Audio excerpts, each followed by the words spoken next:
Tales of Seikyu is a game that combines farm simulation and open world RPG, and it's set in a world full of yokai. The game recently released into early access, and in this video, I'll be sharing 15 beginner tips to help make your first few hours in the game smoother. I've played about 10 hours so far, and I'll be showing gameplay from the first 5 hours. There might be some light spoilers here and there for this time frame. Keep in mind that the game is still on early access, so some of these things might change as the game develops. This video is made possible thanks to an early game key provided by Fireshine Games. I also have a few Summer Crush swimsuit outfit codes to give away as part of their influencer drop campaign. You'll find those in the comment section below. Do note that you will need your own copy of the game to redeem them, and the codes are for cosmetics only. Let us now start with the tips. First, I recommend using a mouse and keyboard instead of a controller. I played on both, and there are some keys used in multiple locations that can overlap, especially when you are using a controller. For example, interact button is assigned to the same button as jump, so my character would jump while starting a conversation with an NPC. When I remapped the button to another one, my character ended up jumping while crafting or opening my storage. Another limitation when using the controller is not being able to hover over certain useful information in the game. For example, from the Affinity tab, you will be able to see a character's likes and dislikes. When using a mouse, you can click on these items to know its names, but you cannot do that on a controller, so you will only be able to see the icons. The game should have full controller support, but the developers also recommend using keyboard and mouse for the best experience. So keep this in mind if you are planning to play on the Steam Deck. Currently, the game is playable there, but not Steam Deck verified. There are plans to get it verified by 1.0 release though. Even when you do stick with mouse and keyboard, my next tip is to rebind your roll button. By default, sprint and roll are both bound to the shift key. That is not ideal, so I recommend separating them. I moved roll to my mouse side button, and it's made dodging and sprinting way easier, especially when I'm fighting enemies. Moreover, for your first yokai transformation, you won't be able to access the sprint attack if you have sprint and roll at the same button. I'm not sure if this is a bug, but when I was playing the demo, I didn't even know that my boar form could actually sprint because nothing happened when I pressed shift. Now that I rebinded the roll button, I was able to access this attack by pressing my mouse side button. This move is also helpful in running to locations faster. If you've already played a lot of farming sim games, you might already know about this next tip. You should look inside the trash cans.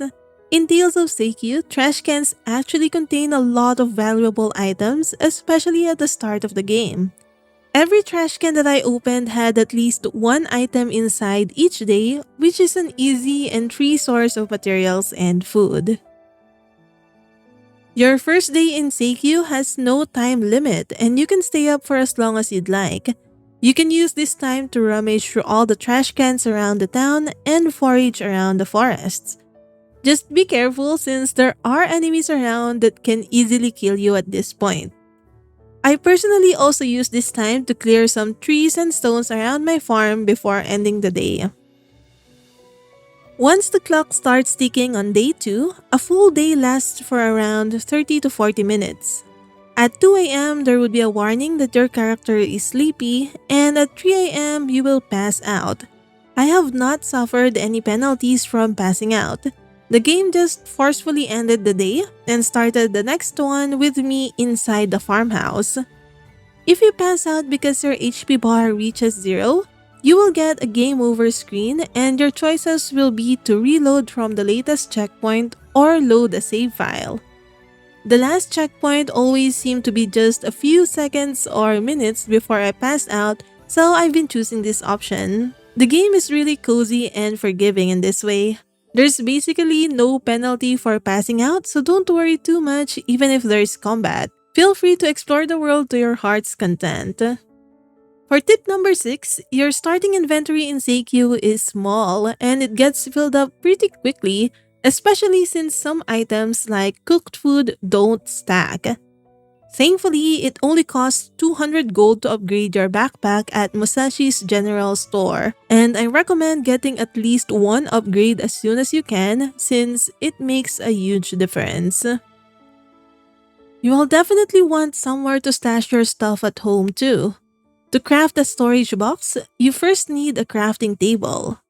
You can craft this one from your inventory and it costs 8 wood to make. After that, you need to turn wood into planks to get the recipe for an exquisite wooden chest. This requires 5 wooden planks to craft. You can rename this chest and move it around even if it has items inside. Very convenient. Every time you discover all the materials needed to craft something, its recipe will get unlocked. On crafting screens, pay attention to the locked recipes. If you hover over here, you will be able to see the materials you need to unlock this recipe. For example, to craft a furnace, I was able to see that I needed some charcoal and I already have the recipe for a charcoal kiln, so I was able to go from there. If you're finding these tips helpful, please drop a like or comment with your own tips. I love hearing how other players approach the early game, so let's help each other out. Let's move on to tip number 9. Don't make the same mistake that I did and sell all the items you forage around the map. There is a shrine in Inari Temple where you have to offer specific items. These items are mostly forageables, so make sure to keep the ones you get. So far, I've only received cosmetics as a reward for completing one of the bundles, but I think this is connected to the main story. There are also some parts in the Fox Ruins that will ask for some materials and forageables, so it's a good idea to have some of this in your storage. The next tip is to fully utilize your waypoints for fast travel. Once you have unlocked the Fox Ruins, it will have a separate map. You will be able to access the main map and the Fox Ruin map from anywhere. You can simply press T or the button indicated over here to change views. You will be able to unlock several fast travel locations, so it is easy to go back and forth to your farmhouse and the Fox Ruins to clear up your inventory or to gather food supply. For food, I recommend cooking raw meat into char-grilled kebabs, which gives plus 30 HP and plus 45 energy. You can get raw meat from defeating wild boars or by rummaging through trash. Alternatively, you can also catch some fish after you've unlocked the fishing rod. Cooking one will give you grilled fish, which gives plus 40 HP and plus 60 energy. Keeping a few pieces of food that quickly replenishes your health and stamina is very helpful, especially if you plan to explore areas with a lot of enemies. While it might be tempting to always use the waypoints for fast travel, I suggest you take the time to explore the map to gather forageables and find some hidden treasure chests. The chests contain helpful items. Fighting enemies along the way also levels up your combat, and it's fun to stumble on little surprises, so wander around a bit, you never know what you'll find. Time doesn't pause during the fishing minigame even if the in-game clock disappears on your UI. It is super easy to lose track of time during this activity, but pay attention to it, especially if you've got any time-sensitive quests you want to finish before the day ends. Different fish sell for different prices, and you can check those from the shipping box menu. Here's the cool part. When you cook fish into grilled fish, the selling price goes up and it still reflects the original fish's value. So don't worry about lowering your profits if you cook something. As a general rule, cooking anything boosts its price. And finally, don't forget to level up your forms. Go into the forms menu to upgrade your human or yokai abilities.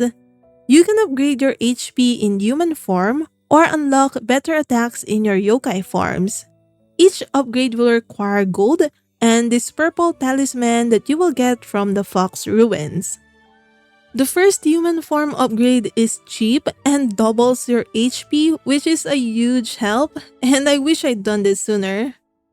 And those are my 15 beginner tips for Tales of Seikyu. If you want more guides for cozy games like this, consider subscribing.